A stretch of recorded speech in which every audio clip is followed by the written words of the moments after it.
Hello and welcome to another Wild Wisdom Wellbeing guest slot with me, Robin Harris of Equenergy Wild Wellbeing. And today I'm really excited because we've got one for the guys. We've got the fantastic Rob Stewart of Sherpa Bear Coaching joining us today. And I met Rob through networking and was just blown away by what he offers. So I'm so delighted, Rob, that you've agreed to come along and be my guest today. And I was wondering maybe if you would start by telling us a little bit more about yourself and about how you came to set up Sherpa Bear Coaching.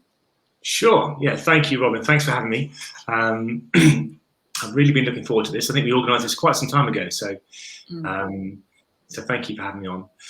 So Sherpa Bear Coaching started in 2017, soon after I qualified to be a life coach.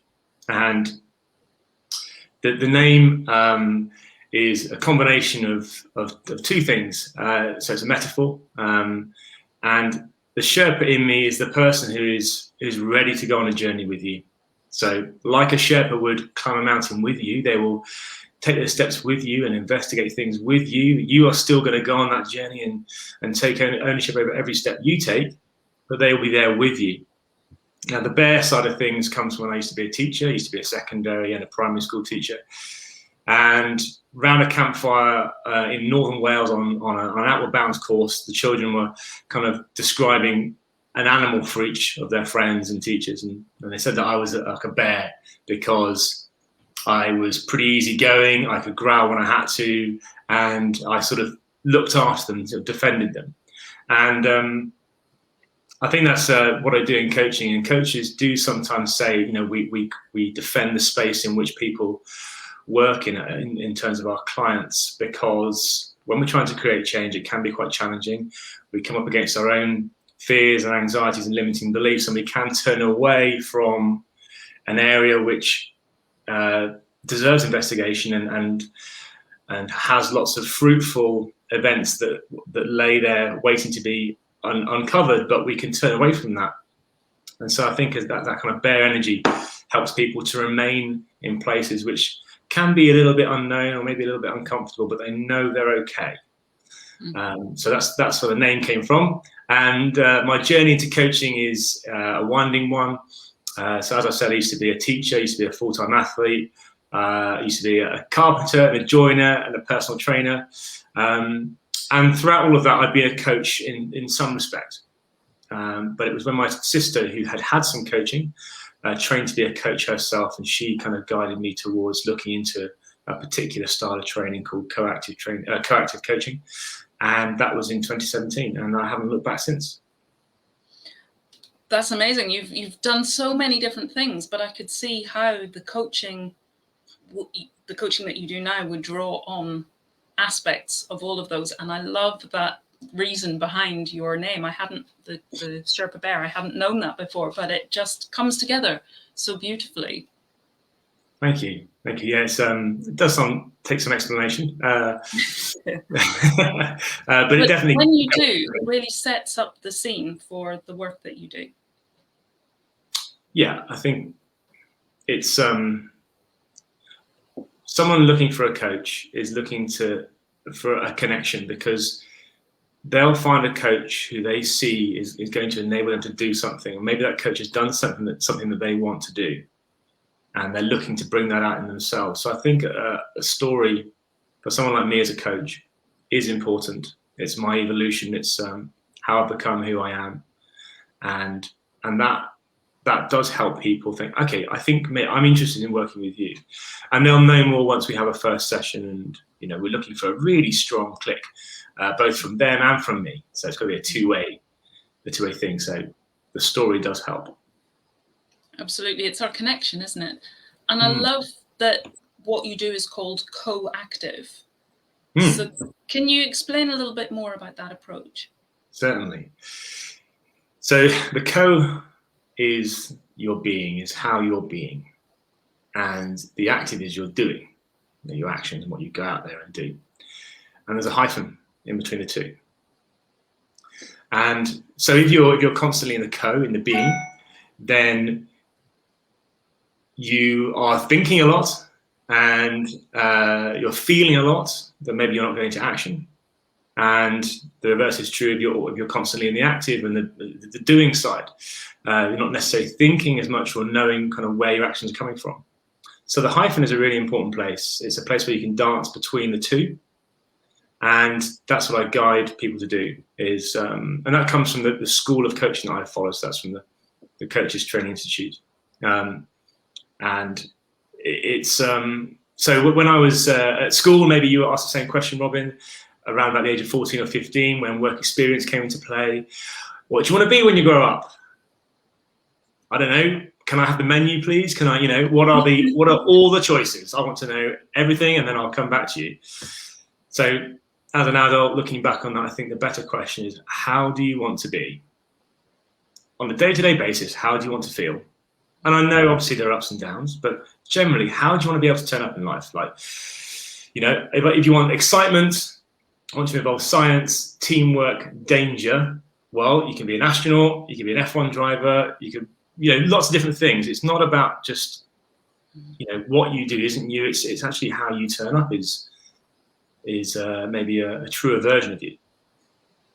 I love that. And the question actually, how I remember receiving that question was, what do you want to do? What do you want to do with your life? So it was very much on the active side of things. And we think about it in terms of a job, and that's how we often describe ourselves. I am a teacher. I am whatever, versus, like you say, well, how do I want my life to be? What do I want it to look like? How do I want to feel? What experiences do I want in my life? So being able to look at the menu of, I want excitement. I want to be outdoors. And that was one of the reasons that I loved what you do, because you spend a lot of time outdoors and you draw a lot on nature, which is very similar to what I do. So I want something that's outdoors. I want something that connects with people, or I don't. But to be able to look at those and see, well, how does that come together? What might that, okay, that's an astronaut, that's an F1 driver, that's a coach in nature, whatever it might be.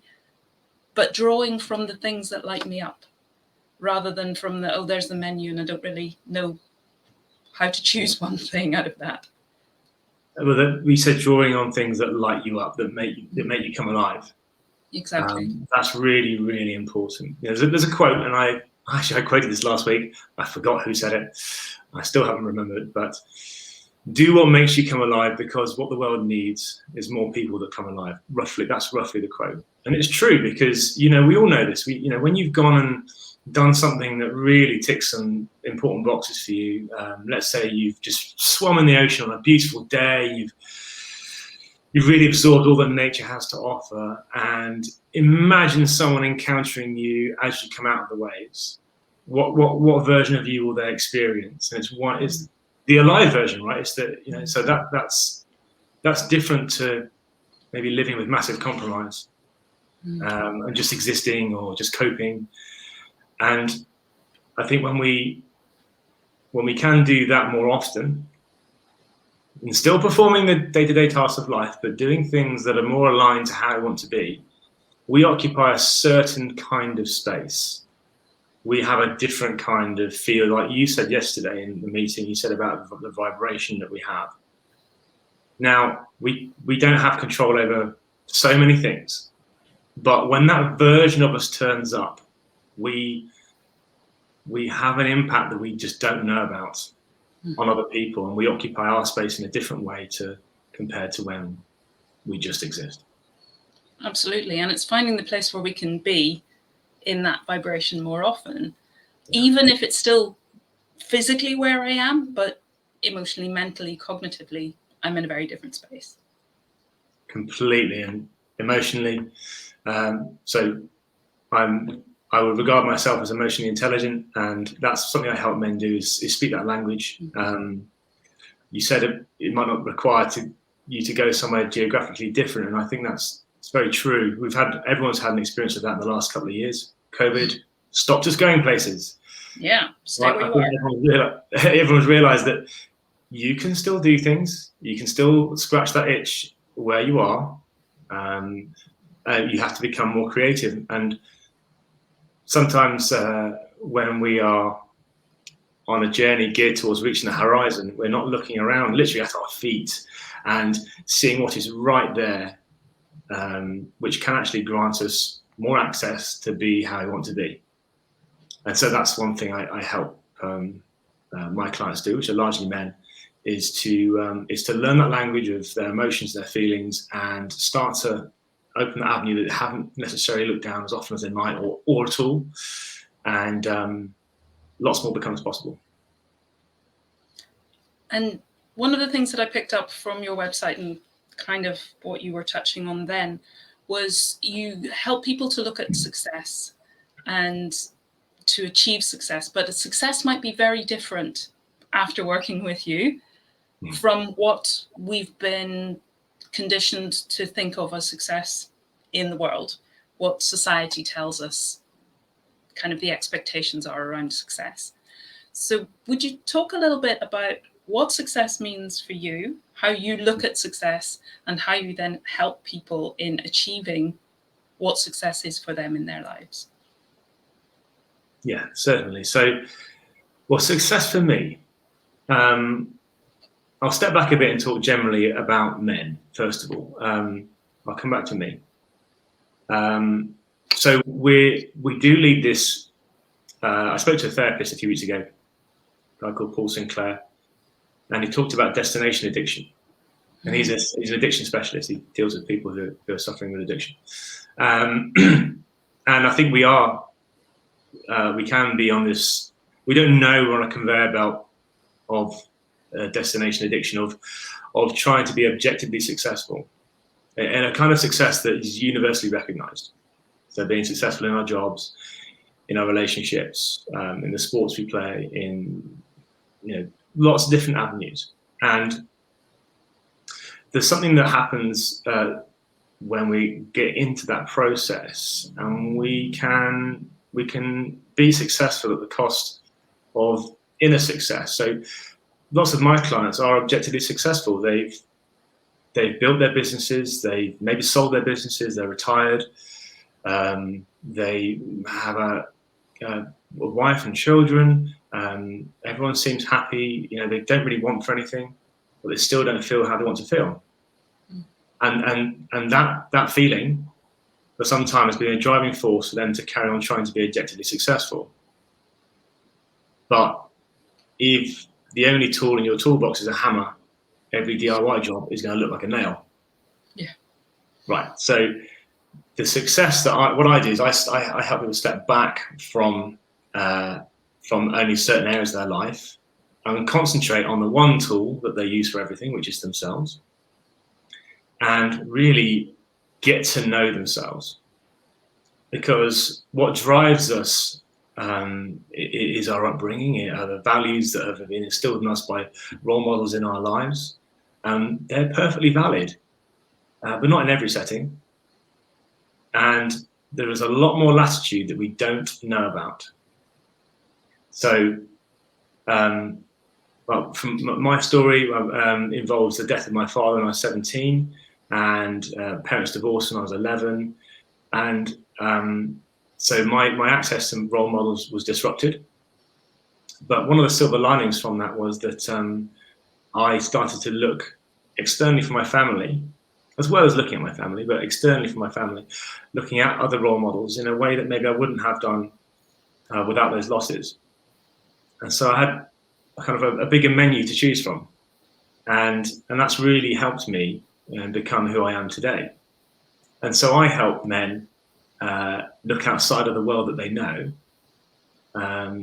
with an aim to help them be how they want to be, and bring about qualities, or bring up qualities from inside of themselves to go and do that.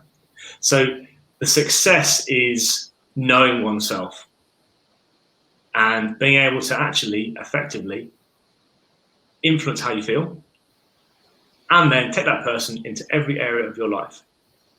And just like I said before, with the person emerging from the ocean, that person is going to be impactful in a different way in all areas of their life, feeling that way, than if they constantly deny themselves the ability to go and swim in the ocean. So that's why I say I help men catch their fish. The fish is the understanding of self, and then they go and they can be action orientated and objectively successful, but with a lot of purpose, which delivers the feelings that they want to feel. And I know I serve men, but I do coach women as well. But ahead of all of that is that we are human beings, all of us, and we are in the business of feeling. And I think feelings drive all that we do. So I help men get really interested in feelings because it's the tool that's remained at the bottom of the toolbox that they're not looking at. That's so important. I mean, the adverts, all of those kind of marketing, they all know that. We buy into from feeling. We think we're doing it analytically, and we think we're making, like buying a new car. Well, I want it to have good mileage, miles per gallon, and I want it to do X, Y, Z. But actually, we're just thinking about, how's it going to feel to drive this car? How am I going to feel when I'm sat inside this car? Yeah. So knowing that that's actually how we operate, whether we're conscious of it or not, getting that emotional intelligence and awareness is such a big thing, isn't it? And I think that's where society does such a big disservice to men a lot of the time, because, and I mean, people generally, but men particularly, aren't encouraged to feel their emotions and to be in touch with their emotions and to work with their emotions in the same way as women are given that freedom. No, we're not. I mean, I think so. I used to work with GP Network, and the number of women visiting versus men was a lot higher. Some men never go to the doctor, versus a far more frequent visit from women in society. And there is something around consciously or unconsciously putting yourself on hold to go and get something done. But this is like the AA rescue vehicle that never has a service itself. It's still going out and being effective, but how long is that going to carry on for? And this is where I meet men. I meet men who the cracks are starting to show a little bit, and despite all their efforts, I help them basically go and get serviced. There you go. But it is such an important point, isn't it? We don't drive our cars without getting them serviced, without putting oil in and water and fuel. We don't take our phone out in the morning without having it charged up. And yet we do that to ourselves all the time. We don't rest and recharge and refuel appropriately and get a service. Yeah, I'm looking to my side now. I'm looking at my phone, which is on a charging station. I'm going to grab it now. It's off, by the way. But it's in a case. It's got some metal tabs so it sticks to a magnetic mat in my car so I can see it. It's got a lens cover. I updated the software this morning. I've cleared out some memory. It's always on me and with me. It's very well cared for because it is the one thing I use for everything. Well, not quite, as you said. We are, but I ask your audience, if you were a mobile phone, what would you look like? How would your case be? How's your screen protector? How's your capacity to take on new things? How do you feel? Yeah. But it's also interesting that most mobile phones, we keep them 24 months and then we upgrade to another one. Cars, we keep maybe for a little bit longer, or if it's on a lease, we upgrade to another one maybe every year, 2 years, whatever. We can't upgrade this. This we live in for life. So we look after the things that we can upgrade better than we look after this. That's a really good point. I think I say that we're like a bicycle wheel. Well, we're the hub of a bicycle wheel. So if anyone cycles out there, have a think. When was the last time you took the hub of your bicycle wheel apart and serviced it? Compared to when you changed a tire, mended a puncture, tightened a spoke, or cleaned it, So because we are the hub, we can't see ourselves as easily as all those spokes and other things that the wheel is that really clamour for our attention. So our children and our job and our partner and our friends and all the expectations that we have of ourselves, the spokes and the wheel and the rim and the tyre. So it's so easy to just give our energy and our time into that. And then what appears in front of us, life looks good from here. How do you feel? Not how I want. What are you? You're the one thing that you that binds all of that together is the hub. So I've got part of a hub sitting on a desk next to me because I'm a cyclist, and for 3 months I couldn't get a part because parts have been, difficult to get hold of. So I've not had a spare wheel for 3 months. But if I didn't have that spare wheel, if I didn't have another wheel, I wouldn't be cycling. So the same is true for us. It's so easy to not look at ourselves, yet we are the one thing we use for everything. And maybe we just have, and society and us, and we have engineered this difficult position that we find ourselves in. But being able to take time to look and think, actually, I don't feel quite how I'd like to feel. To be able to look within as opposed to out there. And sometimes our body just makes us, doesn't it? It says, right, I've had enough of this. I'm not going to do anything until you start paying attention to where you need to pay attention. And so when we can look within, and when we have somebody to hold that space and to help us look at the bits that maybe aren't so easy to look at, but to know that we can do what we need, and that they can be serviced, and that they can be bright and shiny again, and that there are ways to get to where we want to be. And you were talking about purpose as well. Can you say a little bit about what your perspective on purpose is, what you mean by purpose? Because I think I have a very particular concept of that, and I think people's may be different. So, okay, so this is really, really important. Purpose is much bigger than a goal, and goals get achieved whilst living out your purpose. So my purpose is a sentence: I am the Sherpa bear who allows men to catch their fish. Now, when I am being that person and having that impact, I believe I'm at my best. And a purpose is not reached, it is something to aim for. So like a guiding North Star in your sky. Yeah. No matter how far you walk on Earth, you're not going to reach it, but it guides you, right? So it's a way of moving through life. And when you move through life in that way, you are having a certain impact because you're allowing yourself to be a certain way. And you're doing things which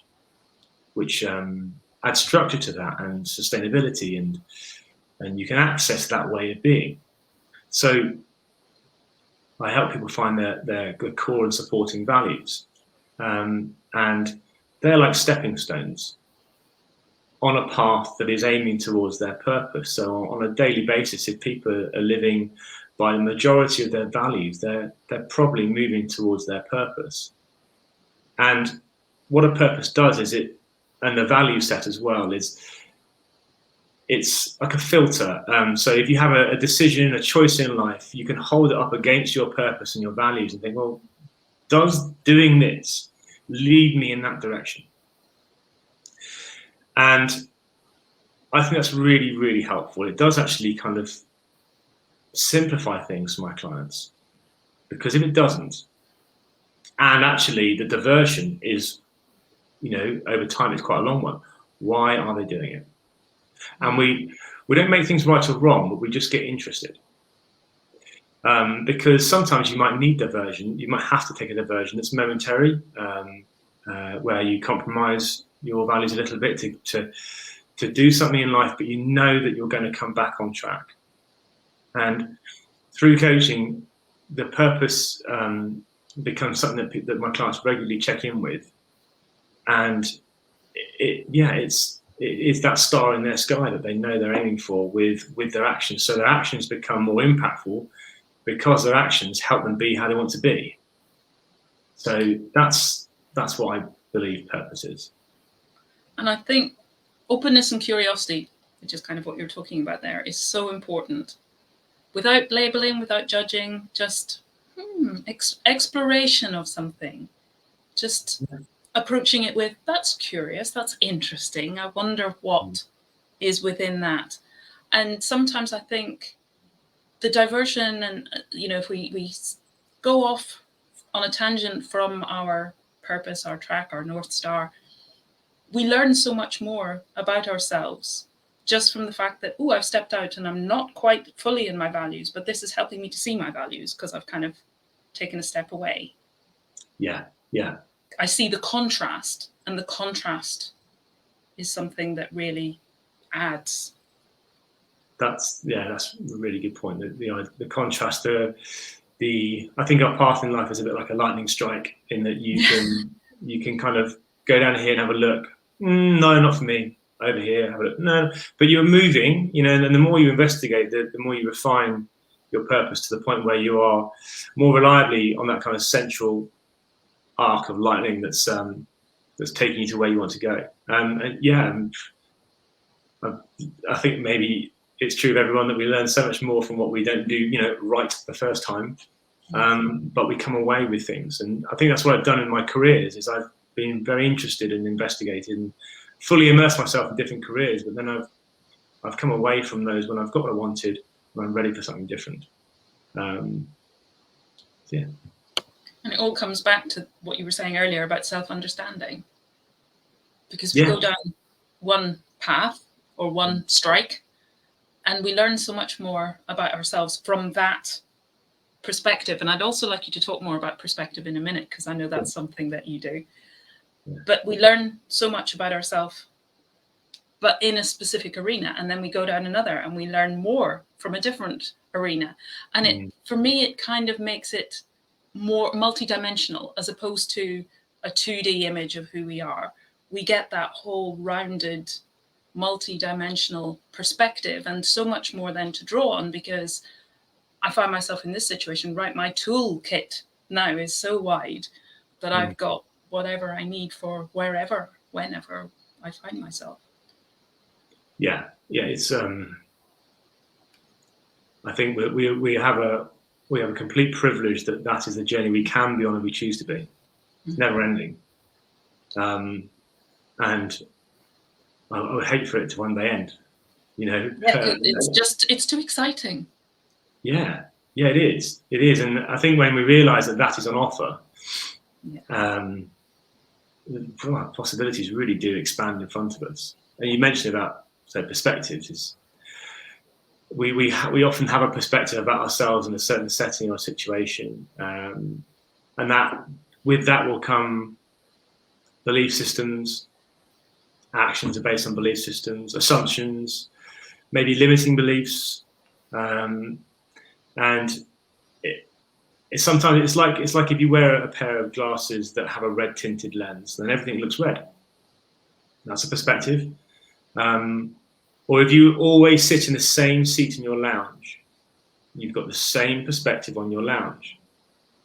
So what would it be like if you always read in that seat, you read your book in that seat, what would it be like to sit opposite that seat and read a book? You've got a different perspective.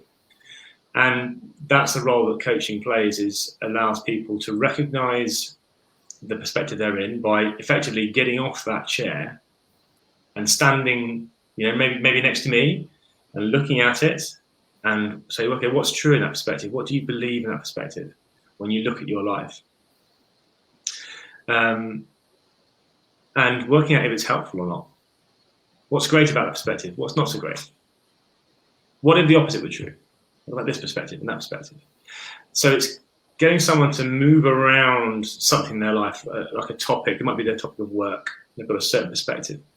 Perspective work's really interesting because you get some people name perspectives. We draw perspectives. We have smells and tastes and colours associated with perspectives to really get people to paint a picture of where they are. And then, okay, what about this perspective? And what about that perspective? And it produces choice.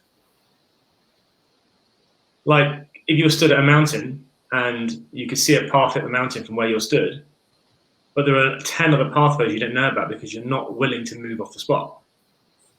Well, you've only got that one choice. But what kind of experience do you want? What kind of pathway would you like to walk up? Let's move around the mountain and see where they are and what they look like. So perspective work is really, really powerful. And it's very useful when people are a bit stuck. And they believe something to be true, or they're believing it from a perspective.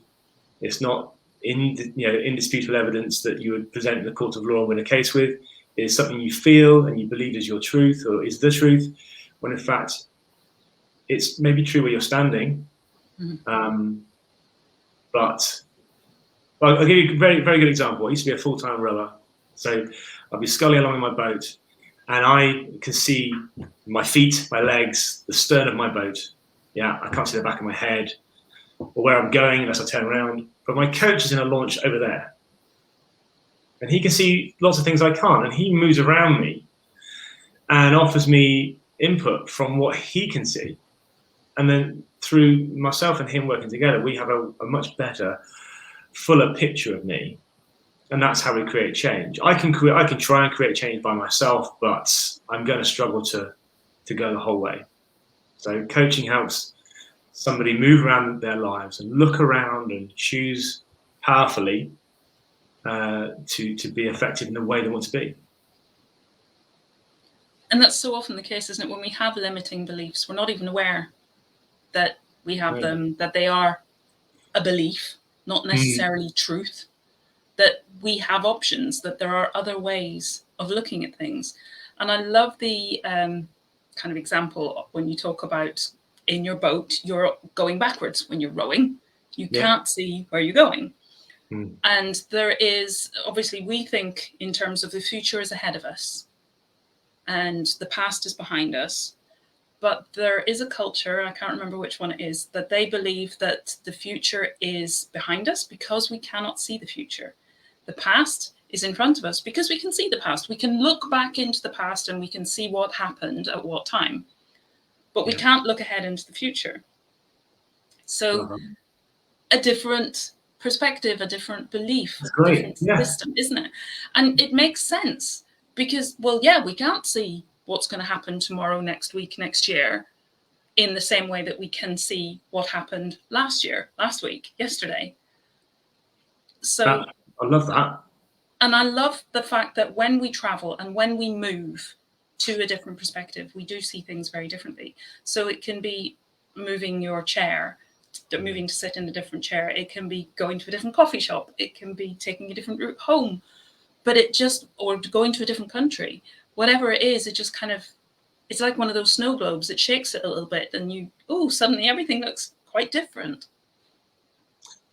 Yeah, that's great. I love the way you frame that in terms of, and so coaching happens in the moment as well. So as try as we might to try and look, strain and see the future, or we can spend a lot of time running over the past and in our minds.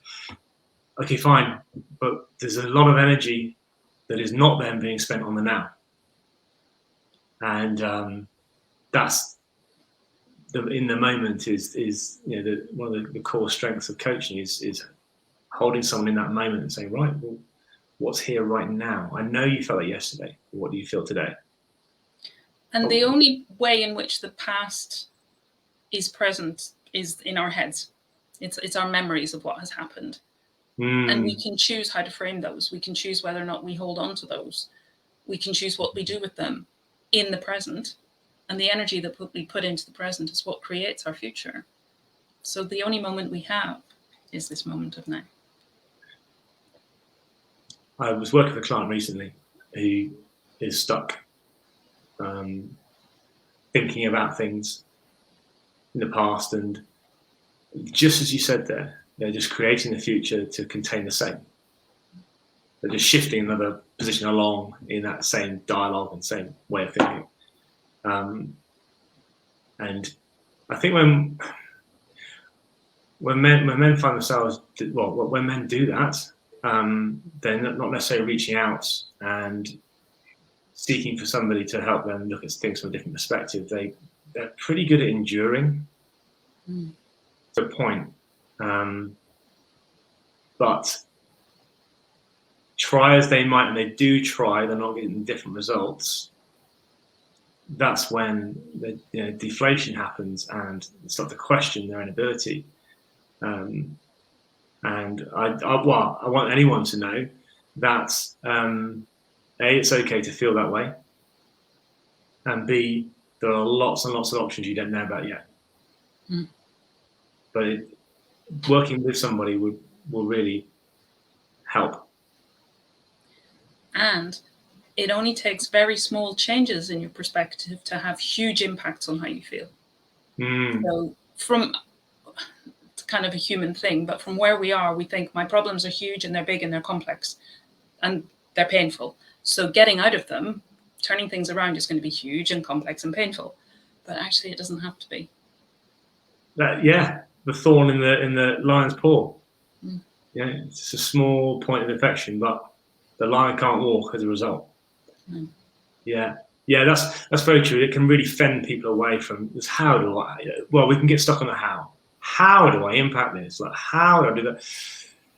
And we can get really hung up on the how. Right, like going back to the mountain. How do I climb Everest? Well, you do one step at a time. Down here, look at your feet. Not at that. Look at this. And lots of those little steps add up to being up there somewhere. So it's so easy, isn't it? It's so easy to get caught up in that thought pattern. And also I'm Irish, so you don't want to be starting from here. It's a common saying that my husband takes the mickey out of me about. Irish people say, well, if you want to be getting to there, you don't want to be starting from here. And if you're at the bottom of the mountain and you're looking at that path and it might look like it goes straight up and you're thinking, I'm never going to be able to do that because it's going to involve very steep walking and maybe some climbing, and I'm not a climber. Maybe you need to walk around to the other side and maybe there's a set of steps or a winding path that's not very steep or whatever. So maybe it's your perspective as well. Be in this moment and look at your feet, not at the vertigo inducing. Yeah, you're right there about small changes. They do have massive effects. It's so pleasing when I think that's when people really start to run with coaching. Is that especially when they're trying for the first time. I had that with the coach very recently. With the client very recently. A certain apprehension. And then once we move them around the mountain and have them look at a different view, off they go. And men, when they start talking, they are fantastic at talking. They're great. They're really great at actually conveying how they feel, but they just think I'm not. So it's like, I am that person. I don't talk about my feelings, or I'm okay, or I don't have feelings, or I don't do that. Well, telling themselves these rules which bind them into where they are. And I just help them get past that first stumbling block in the first instance, and then off they go. They're brilliant. Yeah, and it's that limiting belief of men don't, or I never have and I can't, versus, well, if I try it, I might find that. And it's so often the case, isn't it, of things that we shy away from, we find actually they are what we are very good at when we try them. Like public speaking is a common one where people, oh no, I don't speak in public, and then once they do, you can't stop them. Yeah. It's I used to be part of a public speaking group, and you see that with new members. You'd see, but also they have assumptions about how they're going to be received as well. Yeah. And when people are clapping and say, "Hey, that was brilliant," it's by no means the best speech in the world, but they've stood up, they've made their speech, they've got their point across. They are now in a different place to where they were beforehand. But it's the avoidance. I think it's the avoidance of things actually makes the beast that we fear is there to be bigger and more powerful than it ever was. And I coach people around anxiety quite often, and anxiety works in that way. It's that it gets worse with avoidance, because what they think it gets worse every time they avoid it. They run away from something. It's a big kind of moment, but also that beast, whatever it is, has got more powerful now. When in fact it's a little Labrador puppy. Yeah. I don't want to belittle anyone's or make light of anyone's anxiety. And I've had anxiety. I have anxiety. Everyone has anxiety. I had some serious anxiety at university, and it's debilitating. And just it's easier to not face up to it, but then it starts to make life very small. It's easier in the moment and at the early stages when it's just, oh, I don't have to do that, and that feels good, like you were saying. But also, like you were saying, it just adds more and more and more to that. That few is almost like throwing something on the pile of it's getting bigger and bigger and bigger, because Yeah, you're just you're telling getting, yourself, I escaped it, so it must be big. I escaped it, so it's scary. Yeah. It's I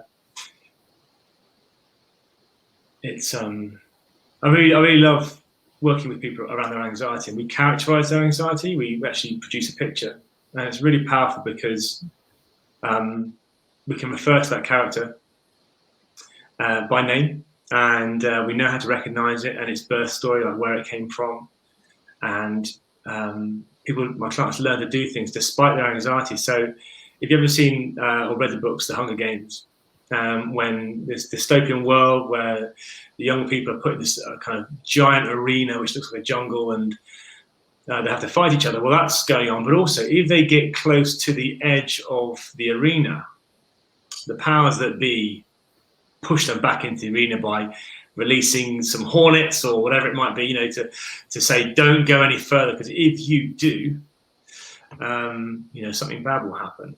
And so I help people go and do things despite their anxieties. It's like holding the hand of their anxiety, acknowledging what their anxiety is trying to do for them, which is to keep them safe, but taking their anxiety on the journey anyway, and basically coming back with fresh evidence. Anxiety thrives with a lack of fresh evidence.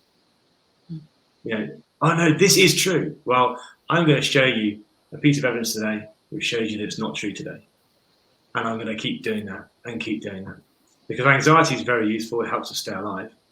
It's just when it gets out of control and is your main deployment, then it really does start to fend you back into a small space, a small emotional, a small physical space, and life starts to feel very limited. I love what you were saying there about drawing it so that you have a character. And I think a lot of the time it's like a little child inside us as well. It just needs, no, take my hand and I'll come and see. Come and see. It's perfect. I'm here. I'm with you. I'm keeping you safe at all times. Yeah. And we're kind of both sides of that, aren't we? We're the kind of little child, but also no, it's okay. Trust me. I wouldn't hurt you. I wouldn't hurt you. Let's go and let's show you that this monster is actually okay. Yeah. And it has a use. Like it's got a superpower. Anxiety is really, really useful. It's just kind of recognizing where it is and being a bigger person that is part of, that is part of you. It's not all of you. Your anxiety is not you, or your belief system, as we were talking about before, is not all of you. Your perspective is not all of you. It's zooming out, and I say it's like rather than being one player on a football pitch, and you believe that is entirely you, you have a whole team that maybe you haven't played yet. So your anxiety, let's say, is the defender, but actually it's trying to be a striker, midfielder, winger, goalie, everything. So you appear to be an anxious person, whereas in fact, it's got a role to play, which might be in defence. Who else is sat on your bench? Who are you not playing yet? And then when you start to do that, who are you being when you're playing these players? Because it sounds like you're a manager. Okay. Who's this manager? Right. This is more like the truly you, who is conscious of all parts of you. And that's the place I like to get my clients to reach, is the person who has choice, who has consciousness, and really does start to become highly effective in how they're being and therefore what they're doing. And I love that. And I've heard it as well as a theatre. So you're in the audience. You're not on the stage. You're just watching the drama play out. And possibly you're the director. So you can say, right, you over there, and you say this line. And so it is the fact that you have all of these aspects, because we're all made up of so many different parts of ourselves, but we get to choose and we get to comfort the one that's feeling a bit anxious. But yes, also I love the fact that you said that is an important part of us. That's what it's there for. It is there to keep us safe. And when we start to understand that we have these things, we have a negative bias, we're wired that way. So we are going to feel these, or have these thoughts, feel these feelings, and that's fine. And it's normal. It's not a problem, as long as we know that's what it is. Yes. And we can choose, I'm going to listen to you today, or I'm going to listen and think about that, or no, it's all right. I got this. I don't even need to listen to you. Because I've been through this before, and I know your little story around that, and it's not where I want to be today. Yes, yeah, yeah. That higher kind of awareness, and almost making sure that team member is knows they're wanted. Yes. It's a way of speaking to yourself. It's not beating yourself up. No. Recognizing a strength. It's trying to play a role, and you get to decide whether you want it today or you don't want it today. Or you want it now, or want it later. It's a really, really interesting process. It's ongoing, and initially people are doing it in hindsight. You know that they're, but over time they learn to catch things in the moment and assess them and step back. And it's, well, this is all internal. This is not an objective goal that lies outside of anybody. This is going on here. This is the really good news. This is, everything within your skin is what you have more control over than we maybe realize. So, what you want very close to home. Lastly, then, I'd just love it if you would talk a little bit about the superpower. So you talked about anxiety and how you can turn that around into being like a superpower. And on your website, you talk about the superpower of vulnerability. And I just love that, because I love Brene Brown and how she has made vulnerability such a, she's helped us to understand how it can play a role in our lives and how it can really, really be a superpower and support us, rather than something we look at and think, oh, I don't want that in my life. I don't want to be vulnerable. But can you talk a little bit more about that? Yes. I phrased it as that because I wanted men to take notice. Because we try and maintain a certain air, a certain presence. I discussed with a client once where does this approach come from? Now, we did no research. We just sat there and had a conversation. So where do you put your emotions on hold? What kind of setting would it be to ignore your feelings, to just go and get a job done, a really important job? And we came up with warfare. We said that would be an environment where it didn't matter what you're feeling, you need to go over that hill and do that thing. And that is really important. And we have no empirical, no evidence. We didn't do any research, but it kind of made sense. And then what happens if all those men return from war and then get absorbed back into society? And they've learned now to put themselves on hold and not be vulnerable and have a tough exterior. And what happens if they have children and then their children learn those skills as well? And you can imagine that could happen. And we're not in war, largely. And even when we're in war, there are moments of vulnerability.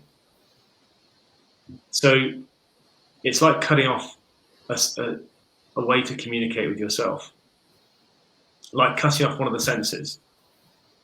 You're not going to be able to do certain things without that emotional intelligence of being vulnerable. Now, I don't know what everyone thinks of when I say men can benefit from being vulnerable, because lots of assumptions will be jumping into everyone's mind, including mine. But what vulnerability is a bit like anxiety. Is when you do look into it, it's not what you think. It's entirely personal and detailed and full of places to learn about yourself, like the stone that you haven't overturned to look underneath. But underneath it is like a missing piece of your jigsaw. So, and the more we avoid it, like anxiety, the less likely we are to want to go and look underneath it. So I'm not going to speak for everybody and say this is what vulnerability is. For me, it's an admittance that I can't do things. It's an admittance that I don't feel okay. On my personal journey, it's an admittance of loneliness and anxiety, of anger, of emotions that I don't understand or didn't understand. I'm pleased to say I do now, but I'm still learning. It's not a done deal, and it's being vocal about that with yourself, first of all, and I talk to myself and I say how I feel. I talk about things I'm grateful for. I also talk about things that worry me. And that's the really great first step, because you're there to listen. It's kind of like in a way, an easy audience.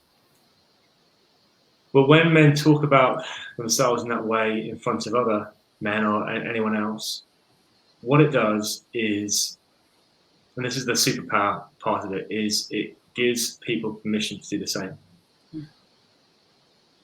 Because, and choose your setting. Not maybe the pub on a Friday night, with that friend who doesn't listen. But so you engineer some success in that sense. But it does grant permission for your audience to do the same. And then it becomes something you didn't realize it could be, and it's not what you thought it was.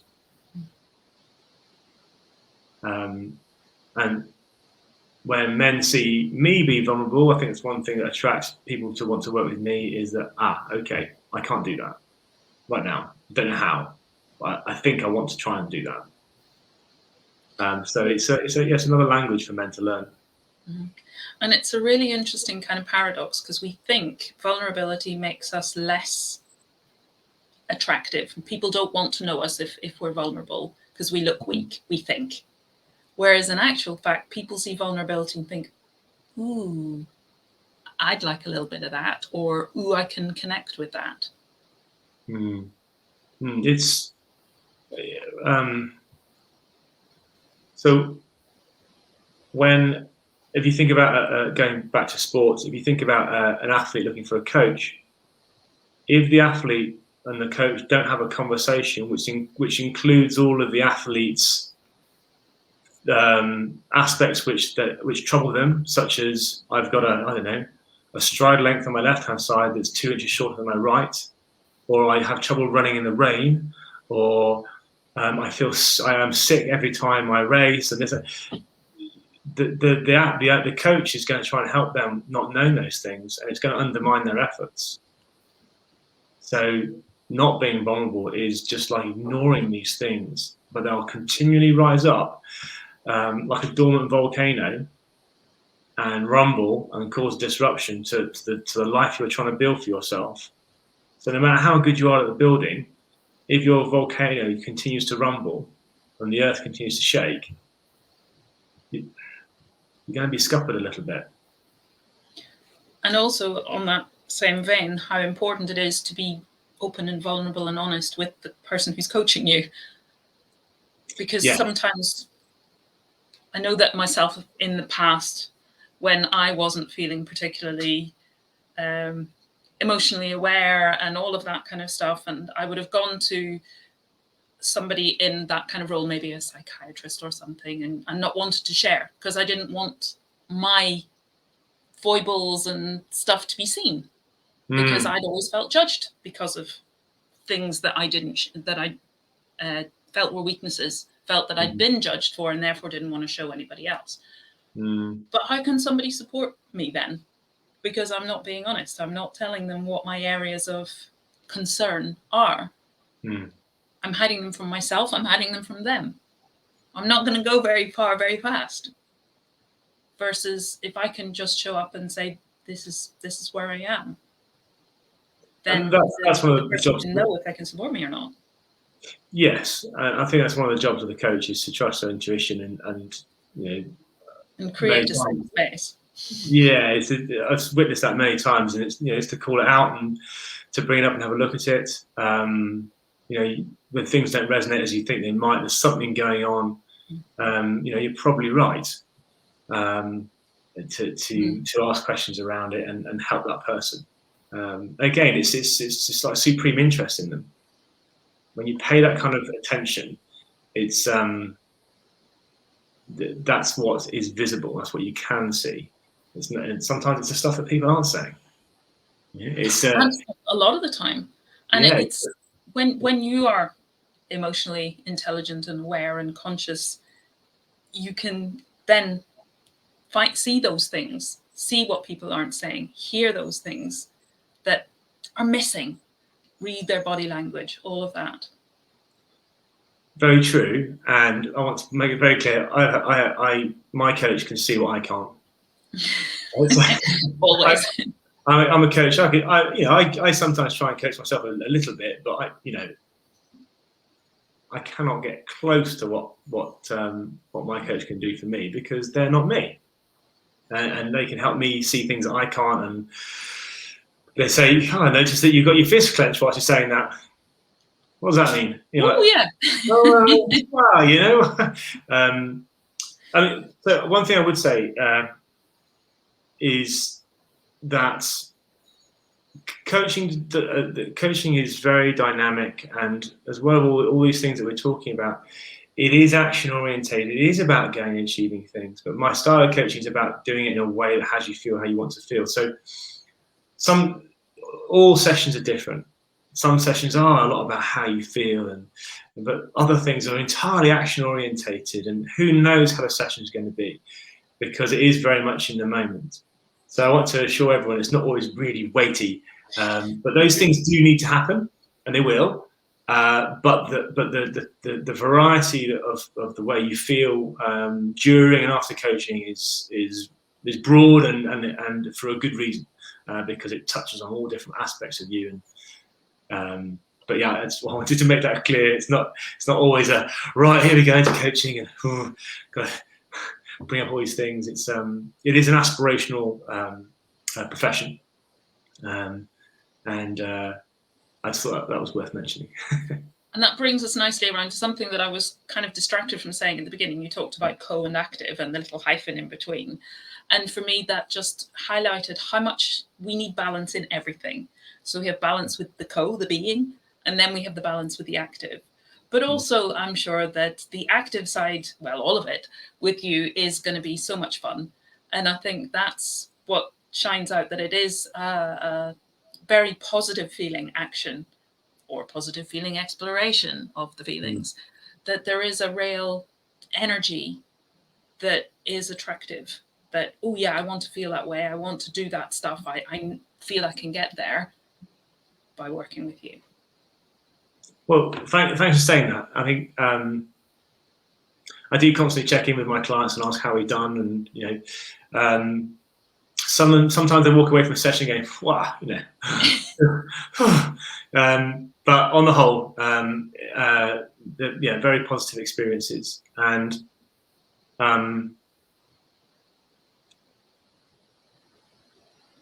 largely because they are understanding themselves, and it's taken assistance from me to do that, but they're walking around with something that they've always had, but they just couldn't access, which is really great news. It's not another acquisition. It's not something else. It's themselves, and I think that gives a lot of joy, a lot of buoyancy, and wow, I've got this now. I have this with me. I can go and do these things in the way I want to do them, and we're never trying to coach somebody else, but the coaching I do for my clients, it always impacts other parts of their lives and other people. Of course. They show up in a certain way, and I get that kind of feedback, how it's helped relationships, it's helped them show up in terms of intimate relationships with children, colleagues, their staff. There's a reason why it's called life coaching. It affects every single thing in your life, because it is coaching you, and you are the one common denominator in every area of your life. And I can't see how you can't be joyful about that when you create positive change. And also, you come away with the knowledge, I am this. I have all of this. Whereas other things in life, we maybe feel judged. All of a sudden, we feel like we're being rewarded just for being amazing as who we are. Exactly, for being yourself. Yeah, that's some of the aim. When I ask people, what do you want to achieve with coaching? Quite commonly, people will say, I want to be happy in myself. And what better thing? Yeah. So thank you so much, Rob. Lastly, can you just tell people where to find you? And I believe that you have something that you will share with us as well for people who email you. Sure. So I've got a website called Sherpa Bear Coaching. I have a YouTube channel called The Coaching Channel, and you can find me on LinkedIn under my name, Rob Stewart. So the offering I have is a little PDF I've developed. And anyone who emails me, rob@sherpabearcoaching.com, I will email this back to you. It is a way to commence an internal investigation of yourself. So I have 6 guiding principles for my coaching, which come from the acronym SHERPA. And that stands for service, health, explore, role model, purpose, and action. And the PDF takes you through an exploration of yourself using the first 3 of those. So service, health, and explore. Now, this is just touching the surface, but it kind of gives you an idea. It will lead you to do a few basic activities that helps you reflect on yourself. And anyone is welcome to try this out. So I'll email it to you. If you complete that PDF and you want to do some coaching with me, any kind of coaching package you go for, you automatically get a 5% discount if you've done that, completed that PDF, because we will actually use what you've learnt in that in any kind of coaching experience. You can find out the 2 courses that I run on my website. One is called Loosening the Grip of Anxiety. One is called Catching Your Fish. The first one is fairly self-explanatory in terms of doing things despite your anxiety. The second one is about helping men by working in a group environment to catch their fish, to find out what it is that eludes them that's going to help them feel how they want to feel. Beyond that, I work on a bespoke one-to-one basis based on the specific needs of any individual. But all of that is open to a 5% discount by completing this free guided investigative journey of yourself. So email me to find out more about that. Sounds wonderful. Thank you very much, Rob. And thank you to everybody who has watched or will be watching on the replay. If you are on replay, just stick in #replay. And if you've any comments or questions, please feel free to stick them below and Rob or myself will get back to you. And I'll stick in the links that Rob has mentioned today as well. And if you're listening on the podcast or watching the YouTube version of this chat, then the links and everything will be in the description. So I hope you have a wonderful weekend and tune in again next week to see who my next guest is going to be. Bye for now.